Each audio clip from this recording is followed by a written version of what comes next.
마가복음 3장 16절입니다. 16절부터 30절까지입니다. 자, 예수님이 12제자를 부르시는데 부르시는 목적이 세 가지였습니다.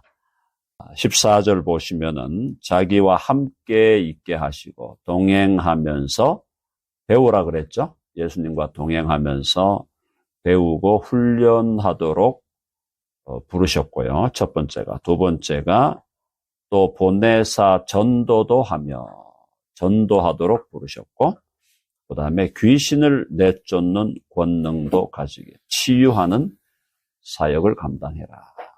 그렇죠? 그래서 동행과 훈련, 그 다음에 전도, 그 다음에 치유가 제자들의 삶이어야 한다. 그래서 나는 주님과 동행하고 또 주님으로부터 계속 배우고 있는가 물어봐야 되겠죠? 두 번째, 나는 전도하고 있는가? 또 나는 사람들을 치유하는 삶을 살아가고 있는가? 치유하도록 부름받았는데 상처만 주고 다닌다. 회개 많이 해야 되겠죠. 사람을 치유해야 되는데, 그리고 전도하라고 불러주셨는데 전도에 우리가 연약하면은 계속 또 전도의 훈련을 받아야 되겠고요. 그 다음에 주님과 동행하라 그랬는데 매일매일의 삶 속에서 주님을 통하여 배우는 배움이 지속되어야 합니다. 자, 그래서 12를 세웠어요. 12명은 12지파에 대한, 구약의 12지파는 그냥 혈육으로 맺어진 거라면 신약의 12사도들은 전혀 생물학적 피를 나누지 않았습니다. 그래서 다양한 배경을 가지고 왔다는 것. 그래서 그 12명을 세우는데 첫째가 시몬 베드로죠.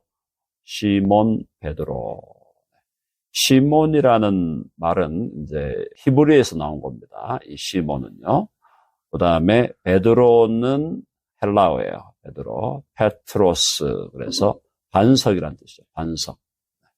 시몬 베드로. 그 다음에 두 번째가 세베데라는 어부의 아들 야고보와 그 형제 요한.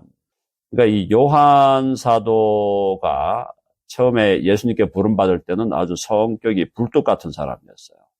그래서 불뚝 성질이 아주 심한 사람이에요. 이 둘에게는 보아너게라는 말이 우레의 아들이라는 말은 그만큼 성격이 급하고 난폭하고 또 성질이 급하다 이런 말입니다.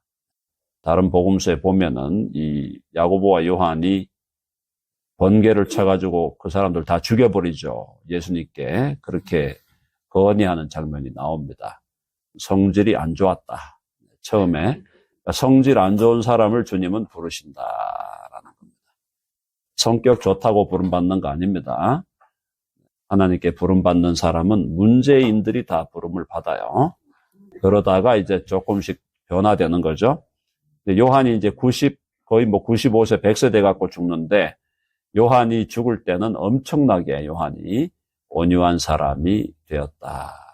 그래서 그가 요한 1, 2, 3세에서 계속 강조하는 게 뭡니까? 요한 1, 2, 3세에서 계속 강조하는 게 서로 사랑하라. 그리고요, 이 둘에게는 보아너게라는 우레의 아들이란 이름을 더하셨으며, 그 다음에 안드레는 이제 베드로의 형제죠. 빌립, 바돌로메, 마테, 도마. 바돌로메라는 사람이 요한복음에 나오는 나다니엘이라는 사람과 동일인입니다. 나엘하고 바돌로메가 동일이니. 마테, 도마, 알페오 아들 야고보 및 다데오와 가나나인. 이 가나나인이라는 말이 아람어로 열심당원. 열심당원은 우리나라 말로 하면은 독립투사입니다. 독립투사. 이 사람들은 칼을 갖고 다니면서 안중근이죠. 안중근 우리 의사가 이토 히로부미를 암살한 것처럼 이 사람들은 이제 이 가나나인이라고 하는 열심당원은 독립투사예요. 그래서 암살하고 유대의 독립을 위해 사는 사람들이었습니다. 그런데 거기에 뭡니까? 친일파에 해당하는 마태가 포함되어 있어요. 둘이 잘 통하겠습니까? 아니면은 계속 싸우겠습니까? 계속 싸우는 거죠. 예수님이 12명을 불러놨는데 아주 인간적으로 볼 때 오합지졸이에요. 인간적으로는 오합지졸들이야. 성격도 개떡 같고, 그리고 해오던 일들도 완전 반대. 마태는 친로마파로 살았고, 여기 또 가나나인 이 시몬은 로마에 대해서 저항하면서 독립투사로 사는 사람들. 이 서로 섞일 수 없는 사람들이에요. 이런 사람들을 12명을 3년을 주님이 데리고 다니면서 좀 다듬었죠? 다듬으시고 훈련시키셨는데, 그래도 나중에 어떻게 됐습니까? 예수님 십자가에 못 박힐 때 다 도망갔어요. 본색이 드러나는 거죠. 다 도망갔는데 어떻게 됐습니까? 요한만 남았죠? 요한만 십자가 처형 현장에 요한만 남았는데, 다 도망갔는데 이 사람들이 나중에 해봅시다. 성령의 세례를 받고 변화되었다. 성령 세례 받기 전에 이제 부활이죠. 주님의 부활을 목격하고 바뀌는 겁니다. 이런 인간들이 예수님을 위해서 순교하는 데까지 나아간다는 건요, 인간적으로는 예수님의 부활이 없이는 해석이 안 되는 얘기예요. 부활하신 예수 그리스도를 이들이 진짜 안 만났다면 절대 그렇게 변화될 인간들이 아닙니다. 무슨 말인지 이해되시죠? 다 도망쳤는데 다 도망쳐가지고 예수님 잡혀가니까 다 도망치고, 베드로는 뒤로 따라가다가 예수님 3번 부인하고, 인간들이 아니에요.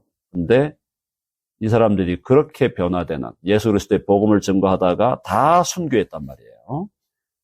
사도 요한만 하나님이 주님께서 오래 살게 했는데, 요한의 사명이 있다 보니까 그렇게 바뀌는 거는 이들이 부활하신 예수 그리스도를 진정으로 만났기 때문에, 여기는 부활이 역사적 사실이었다라는 너무나 확실한 증거입니다. 그리고 예수님을 직접, 부활하신 예수님을 직접 눈으로 보지 못한 사람들도 같이 순교하잖아요. 그죠? 바나바 순교하고, 실라 순교하고, 누가가 순교하고, 디모데 순교하고, 디도가 순교하고, 또 마가복음을 쓴 마가도 순교하고, 엄청난 일들이 벌어지잖아요. 그건 뭐냐? 예수님이 부활하신 것이 실제로 그대로 일어났다는 거예요. 여러분, 예수님이 제자들을 부르실 때 미리 다 준비된 사람 부른 거 아닙니다. 준비 안 되고 그냥 원석과 같은 사람들을 불러서 다듬어서 뭘로 만들었나? 다이아몬드로 만든 겁니다. 다이아몬드로 만들어 가시는 하나님의 능력과 그분의 지혜와 그분의 오래 참으심을 우리는 찬양하게 되는 거죠. 자, 10절에 보니까 또 가룟 유다니 이는 예수를 판자더라. 가룟 유다, 예수님이 안타깝게 여기시면서 말씀했죠. 그가 태어나지 않았으면 좋을 뻔했다. 그런 얘기를 이제 가룟 유다에 대해서 하게 됩니다. 어쨌든 12명을 불렀는데 한 사람은 배신자로 남았고요. 가룟 유다가 자결을 하고 죽은 이후에 마띠아라는 사람이 가룟 유다를 대신하여 12에 포함됩니다. 해봅시다. 마띠아라는 사람이 제비를 뽑아서 나중에 포함이 됩니다. 사도행전 1장에 나오는 내용. 자, 이제 예수님의 12제자가 진용을 갖췄습니다. 계속해서 예수님은 사역해 가시는데, 예수님이 이제 못 들으실 얘기를 다 들으시죠. 미쳤다 하는 소리를 듣고 귀신 들렸다 하는 소리를 듣게 됩니다. 자, 20절 집에 들어가시니 무리가 다시 모임으로 식사할 겨를도 없는지라. 얼마나 사람들이 많이 오는지 예수님이 밥을 먹을 시간이 없었다는 거죠. 왜? 와가지고 계속 들이대니까요. 고쳐주십시오. 주로 이제 병자들이 온 거죠.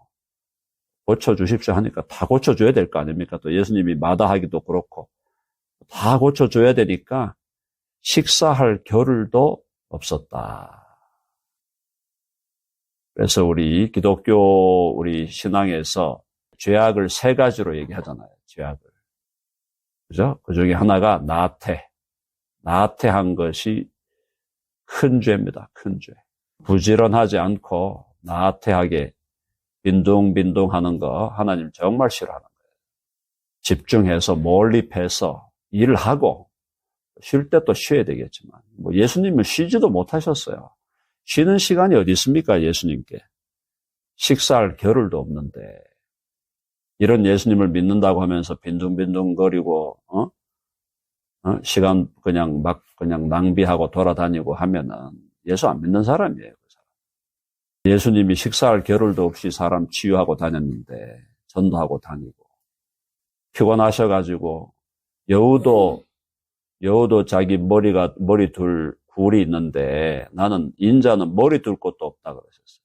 그래갖고 배에 타갖고 배 뒷머리에 앉아서 그냥 거기서 새우잠을 자시는 예수 그리스도. 그런 생각하면 우리가 정신 차려야죠.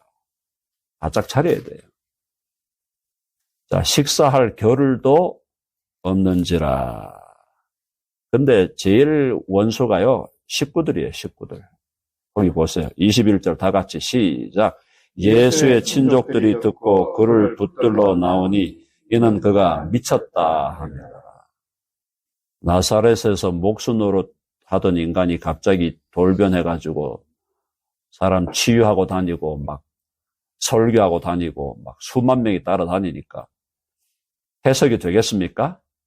미쳤다고 생각하는 거죠. 미쳤다고. 항상 처음에 우리 한국교회 복음이 들어올 때 예수 믿는 사람을 제일 반대한 사람이 집안 식구들 아닙니까? 제사 안 지낸다고 회초리로 때리고 혁대 빼갖고 때리고 야구 방망이로 때리고 그거 맞아가면서 교회 나온 분들이 우리 신앙의 선배들이에요. 그런 정신이 지금은 다 사라졌어. 다 사라졌어. 교회에서 조금만 섭섭하게 하면 교회 당장 옮겨버리고 딴 데 가버리고 나가면서 저주하고 나가고. 그거 예수 믿는 사람들 아니에요. 무슨 예수 믿는 사람이 그러고 있어요. 옛날에는 진짜 제가 처음 예수 믿었던 분들 얘기 들어보면은 참 눈물 나는 일 많습니다. 집에 못 들어오게 하고 추위에 막 밖에서 얼어가지고 막 얼게 막 얼어 죽어라 그러고 그러면서도 예수 믿은 사람들이에요. 우리 믿음의 선배들이. 근데 요즘에 예수 믿는 게 너무 막 그냥 예수 안 믿는 사람들이에요. 예수 안 믿는 사람들이 교회에 그렇게 많이 들어와 있는 거예요. 100명이 모였으면은 안 믿는 사람이 한 7, 80% 모였을 거야, 아마. 믿는 사람들이 앉아가지고 그냥 고민하고, 염려하고, 아이고야, 그냥 그러고 있고. 안 믿는 사람들은 교회 안에 들어가 떵떵거리고 소리치고, 욕하고, 목사가 어땠니, 저땠니, 교회 집사가 어땠니, 저땠니. 진짜 심각한 상황이 교회를 제대로 하지 않으면 교회가 강도의 굴혈이 되는 겁니다. 강도의 굴혈. 강도들이 모여가지고 교회 한다고 앉아가지고. 그런 교회들이 질비합니다. 오늘날. 정신 바짝 차리셔야 돼요. 자, 지금 미쳤다는 거예요. 예수님 보고. 예수의 친족들이 듣고 그를 붙들러 나오니 이는 그가 미쳤다 하밀러라. 이 사람들은 그렇게밖에 생각 못 하겠죠. 그건 이해는 됩니다. 왜냐하면은 갑자기 저 인간이 왜 저러지? 이럴 거 아니에요. 한번 해봅시다. 저 인간이 왜 저러지? 그런 거예요. 완전 또래인지 완전 미친 건지. 자, 그래서 그를 붙들러 나온다는 거는 예수님을 제지시키려고 하는 거예요. 야, 너 그만해. 너 정신 나갔어. 너 지금 정신병자. 그리고 오늘날로 말하면 어디로 보내는 거야? 정신병원에 보내는 거예요. 자, 예수의 친족들이 듣고 그를 붙들러 나오니 이는 그가 미쳤다 하밀러라. 사랑하는 여러분, 바울도 미쳤다는 소리 들었죠? 예수님 제대로 믿는 사람들은요, 미쳤다는 소리를 들어야 돼요. 좀 이상한데, 이런 느낌 아니까 정말 미쳤다는 소리를 들어야 되는데 요즘 예수 믿으면 신사적이시네요.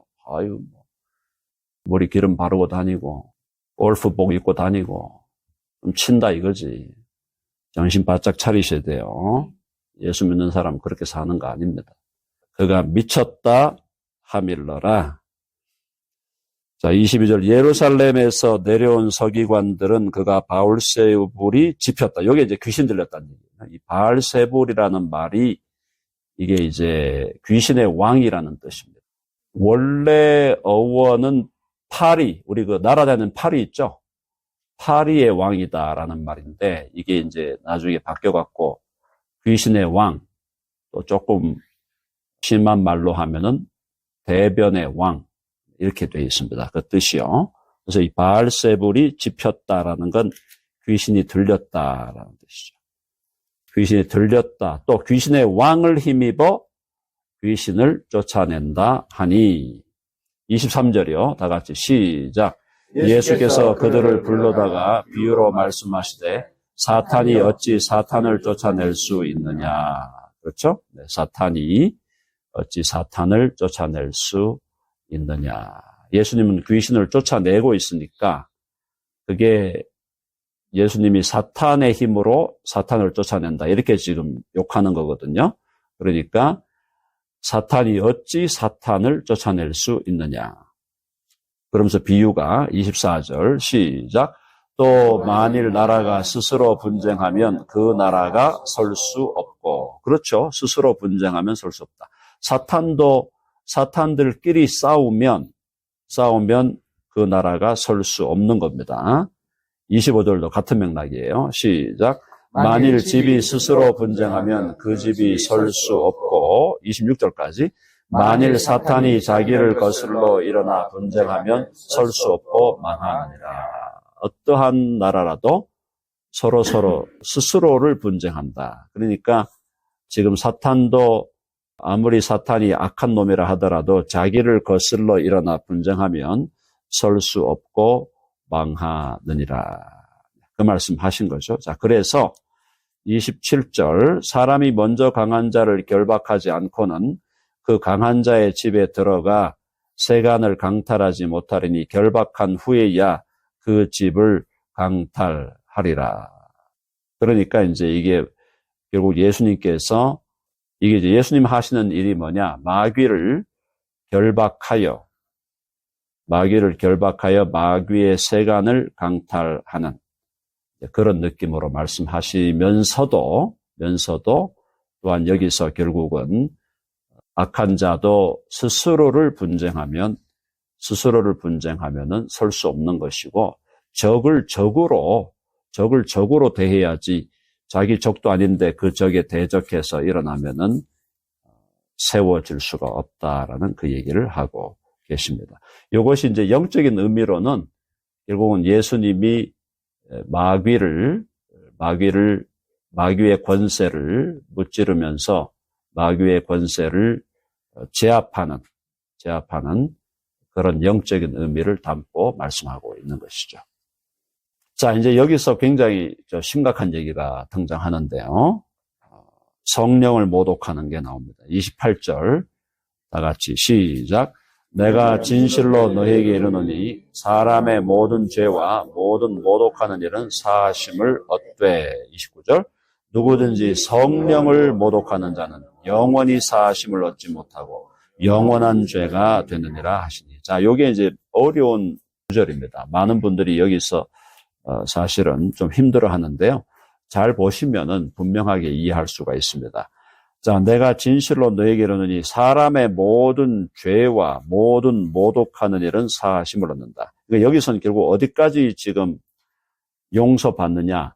성부 하나님을 모독해도 괜찮고 성자 예수님을 모독해도 괜찮다는 거예요. 거기까지도 다 용서된다는 거예요. 근데 용서가 안 되는 죄가 있는데 성령을 모독하는 죄는 안 된다. 그러면 이거는 이 죄가 무엇이길래 죄 사함이 안 되나? 영원히 사하심을 얻지 못하는가? 자, 이 맥락에서 성령을 모독한 것은 뭐였습니까? 예수님 보고 귀신 들렸다 그랬죠. 예수님 보고 귀신 들렸다고 하면서 결국은 뭘 부인한 겁니까? 이게 성령을 부인한 게 아니에요. 예수를 부인한 거예요. 그러니까 무슨 뜻인가 하면은 이 세상에서 우리가 지은 죄 중에 영원히 죄사함 받지 못하는 죄는 예수님 안 믿는 죄입니다. 맞죠? 예수님을 안 믿기 때문에 지옥 가는 거잖아요. 만약에 중간에 뭐 예수님한테 막 모독을 하고 막 예수님께 막 이렇게 했다 하더라도 그 사람이 회개하고 돌아와 예수님만 믿으면 주님께로 가는 겁니다. 그죠? 그러니까 지금 여기서 성령을 모독했다는 것은 이걸 여기서 본문에 보면 결국 예수 그리스도가 누구인가에 대해서 믿지 않았다는 거예요. 그게 핵심 포인트입니다. 그러니까 결국은 성령을 모독한다는 것은 뭐냐 하면은 예수님이 어떤 분인지에 대해서 성령이 오셔서 하시는 일은 예수님이 누군가를 증거하는 일이에요. 성령은 스스로를 증거하러 오신 분이 아니라 그랬습니다. 성령은 예수님을 증언하러 오고 예수님을 믿게 하려고 오신 분인데 결국 그분을 모독한다는 것은 결국은 예수 그리스도를 끝까지 거부하면서 믿지 않는 거예요. 그거는 영원히 죄사함을 받을 수가 없는 겁니다. 그러니까 누가 지옥 가느냐? 예수 안 믿기 때문에 가는 거예요. 예수 안 믿기 때문에 지옥 가는 거니까 그건 용서받지 못할 죄니 그것이 결국은 성령을 모독하는 죄다. 그거 두 가지를 연결시키셔야 됩니다. 아시겠죠? 결국 사하심을 얻지 못하는 죄는 예수 그리스도를 주님과 구주로 믿지 않는 죄.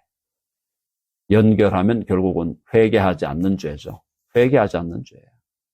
회개하지 않으면 죄사함 받을 길이 없어요. 어떤 죄도 회개하면 주님은 다 용서해 주신다.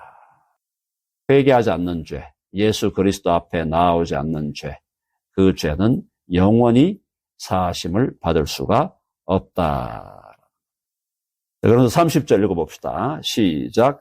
이는 그들이 말하기를 더러운 귀신이 들렸다 하미로라. 예수님이 더러운 귀신이 들렸다라고 하는 건 결국 예수를 거부하는 거예요. 예수님에게 귀신이 들렸다라고 하는 말은 제일 무서운 말 아닙니까? 예수님이 하나님의 아들이시고 또 우리의 구원자로 메시아로 오신 분인데 그분 보고 귀신이 들렸다 하는 거는 예수님에 대한 최악의 거부죠. 예수님에 대한 최악의 거부. 바로 그것은 이 상태에서 그대로 머물러 있다면 절대 사하심을 받을 수가 없는 겁니다. 이렇더라도 돌아오면 돼요. 이렇더라도요. 이런 상태에 있었더라도 회개하고 돌아오면 용서받아요. 예수 그리스도께로 오면은. 결국 용서받지 못하는 죄는 예수 그리스도를 주와 구주로 믿지 않는 죄다. 이렇게 해석을 하셔야 이게 전체적으로 신학적으로 잘 일관성 있게 해석을 하는 것이다. 결론적으로 예수 그리스도를 주와 구주로 믿는 우리들에게 우리 주님께서 영원한 생명과 구원과 하나님의 자녀됨의 특권을 주셨고, 그 다음에 예수님의 12제자들, 인간적으로는 정말 부족한 자들이었지만, 그들이 예수님께 훈련받고 또 부활하신 예수님을 만나고 성령으로 충만하니 이들이 순교의 자리까지 가고 많은 사람들에게 복음을 전하며 살았다라는 것. 그것이 우리 모두에게도요, 적용되어서 예수 그리스도를 진정으로 믿고 주신 제자의 사명 감당하는 우리 모두가 되기를 바랍니다.